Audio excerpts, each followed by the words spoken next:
దించి శ్వాస సంబంధమైన సమస్యలు, గొంతు నొప్పి, గొంతు గరగర, గొంతు రాపిడి, ముక్కు దిబ్బడ, ముక్కు కారటము, ముక్కు బ్లాకు, సైనస్ సమస్యలు, ఇసినోఫీలియా, దగ్గు, పడిశము, అంటువ్యాధులైన అతిసార వ్యాధి, గ్యాస్ట్రోఎంట్రైటిస్, కలరా, కామెర్లు, టైఫాయిడ్ లాంటి అంటువ్యాధులతో పాటు కోవిడ్ మహమ్మారి వైరస్ కూడా శరీరంలో ప్రవేశించకుండా నివారిస్తుంది. కనుక ఇది రక్షణ వ్యవస్థను బలోపేతము చేసి ఇమ్యూనిటీ బూస్టర్లా పనిచేస్తుంది. 4, చర్మ సౌందర్యాన్ని కాపాడుతుంది.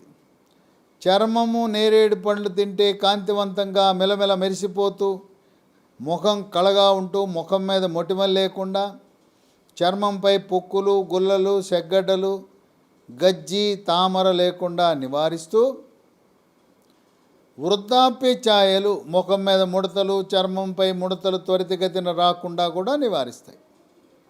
కనుక అందాన్ని కాపాడుతాయి, అందాన్ని మెరుగుపరుస్తాయి. 5, ఎముక పటుత్వానికి ఉపయోగపడతాయి. దీంట్లో కాల్షియం ఉంటుంది, ఫాస్ఫరస్ ఉంటుంది, మెగ్నీషియం ఉంటుంది.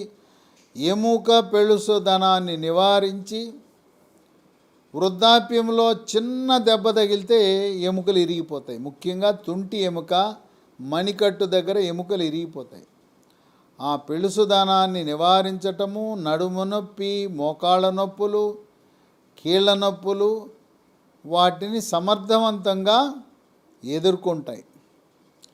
కనుక ఎముక పటుత్వానికి, పిల్లలు ఎత్తు బాగా పెరగాలంటే పిల్లలకి నేరేడు పండ్లు ఇస్తే దాంట్లో ఉండే కాల్షియం, ఫాస్ఫరస్, మెగ్నీషియం ప్రభావం వల్ల ఎముకలు బాగా ఎదుగుతాయి.